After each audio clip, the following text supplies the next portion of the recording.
BBC Radio Manchester, 95.1 FM. I'm Heather Stott.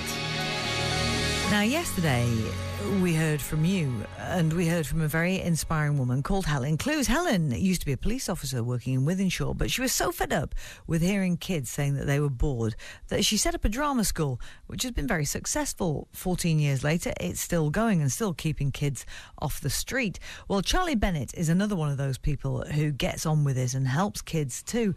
Charlie focuses on music. He runs the Harmony Youth Project in Bolton. He's with you now, along with Nick Price. Now, Nick is 17 and he's taken part in the project. Nick, morning. Morning. Charlie, morning. Hiya. So now then, Charlie. Could I just say it's Charlie Barret, not Bennett? I beg your pardon. Forgive No us. problem. Will you forgive us, Charlie? I'll think about it. Let's just see how this interview goes. And then you might hold it against us. So, Charlie, I'm just curious as to why you didn't mention that when I just checked your name with you 5 minutes ago. Just interested in that, because I did say, are you Charlie Bennett? And you said, yes, I am. Why would you claim somebody else's name? Because it sounded like, it's the accent, it sounded like Barret. So, Charlie Barret, we got that out of the way. Okay. Charlie, your background is originally in counselling kids, isn't it? Yeah, well, it started off in, I'm a qualified youth worker and youth worker, supervisor as well in youth work. Why do you move away from counselling kids?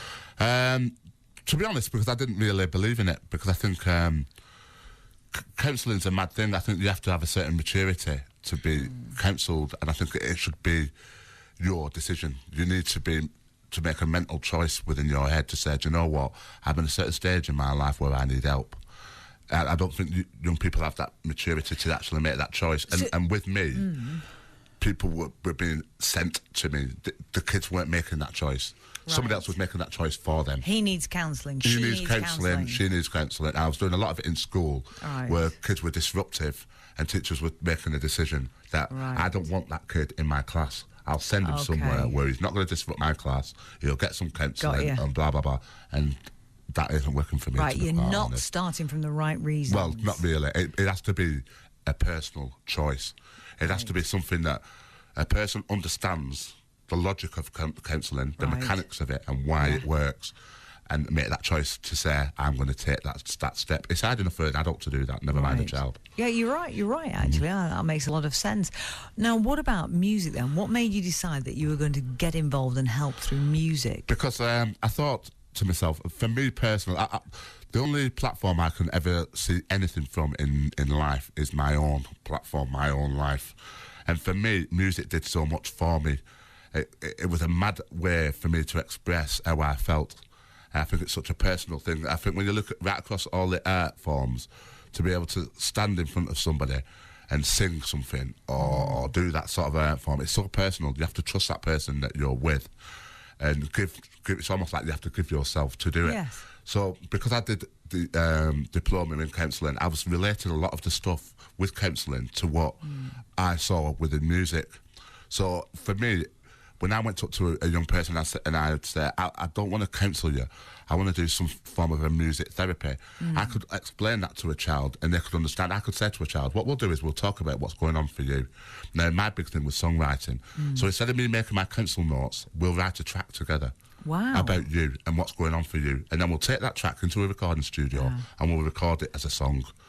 Now, that way, the kid understood that at the end, he was going to get something. He was going to get something physical. It was the aim, as a goal. He was going to do this, this, and this, and get that. And it was like, yes, I want to do that.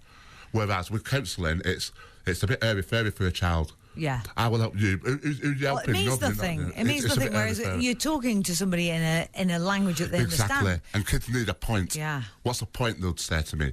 And when you start getting into counselling, it becomes airy-fairy to a child, because it's very hard for them to get on that level. Nick is with us. Nick, you have actually been through this process, haven't you? Yeah. And we're going to be talking to you about what you found from it. Counselling, would that have been too airy-fairy, as Charlie says? Yeah. Yeah? I couldn't go to counselling. You wouldn't have liked it? But music therapy was completely different? Yeah. All right, we'll talk more in just a second, right here on BBC Radio Manchester. Charlie Barret and Nick Price talking to you. BBC Radio Manchester. BBC Radio Manchester. Charlie Barret is talking to you this morning. He's helped kids. he's helped get them off the street through focusing on music. Charlie runs the Harmony Youth Project in Bolton. He's with you now, along with Nick Price, who's 17, who's taken part in the project.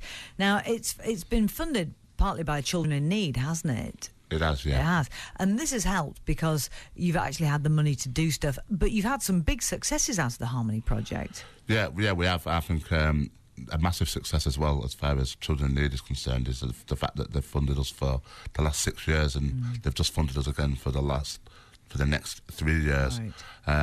And a group called the Blackout Crew, who are signed now to all around the world records and release stuff on Clubland, were actually founded and put together from the project. And Nick, you take part in this project not because of any need other than wanting to get involved with music, because this is open access, isn't it? Yeah, it's just the best place I know to just go and be yourself, socialise, music, drama. You can do anything, really. So. And role models. Yeah, just I started going when I was like 12, and just wanting to be like an MC of a really good standard, and you didn't have to look far because there was always someone like Blackout around and really good MCs, and now what they've got signed and that, so it just makes you think, doesn't it? If they can do it, why not me or anyone else? Well, that's a good question, isn't it? If you hadn't have been going to Harmony, what would you have been doing? I don't know, something really boring. Yeah? Yeah. Scuffing your heels somewhere? Yeah, stood on a street corner probably. Just not bothering about anything. But this has been part of your life now for how long? 4 or 5 years. Started going when I was 12 or 13, yeah, so 4 or 5 years. Right, and it's got you really into the music. Yeah. Got you thinking of music as a career. Yeah. You got the role models. Yep. It's all really worked very well for you, hasn't it? Charlie, is Nick's story typical? I'd say so, yeah. And I think it's not just about focusing on people who want a career, and there is a massive list of so many. A couple of weeks ago we did an event for Black History Month, and we rolled out some of the young people that's been through the project, and people were just amazed at the dancers, the singers, the people who could just stand up and speak and deliver poetry or whatever, and the gospel singers that we had. So I think it's just, we try and make it something for everybody.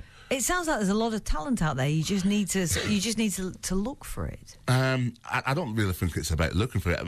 My role, I see, or the role of Harmony, is to create an environment that's inviting for young people, so that they can grow within that environment. They can go within that environment and have meet like-minded young people who are enthusiastic and positive people, and it rubs off, and they can do mad and creative things. And I think that's what it's about. It's just having a safe and creative environment that young people can gather and start bouncing off each other, because it's all about people. Yeah, it's all about people mixing with people. What about the future for you then, Nick? Now, have you left school? Yeah. Right. What are you going to do now? I'm studying youth work at the moment, MVQ level 1, and then I'll go on to my level 2 and 3, then hopefully go to uni and get a diploma in it. Right, so it really has been a huge turning point for you, because as well as being interested in the music, you're now going to be a youth worker. Yeah, that's through Harmony, and then just going and seeing how they've helped me, like, if I needed anything, they were there, someone to talk to, and all the staff were there. So, and then Charlie said, come down sometimes and volunteer. So, and then that just made me think, well. Brilliant. Absolutely brilliant. Thank you so much, Charlie. Really nice to meet you. Lovely to hear the story. Charlie Barret, who's from the Harmony Youth Project in Bolton, and Nick Price, who's also from there as well and about to become a youth worker. It's BBC Radio Manchester, 95.1 FM. I'm Heather Stott. We're on DAB and you can hear us online. We're about to get the news headlines, but if you ever want the stories behind the headlines, check out the website. It's bbc.co.uk/Manchester. All available for you there 24/7.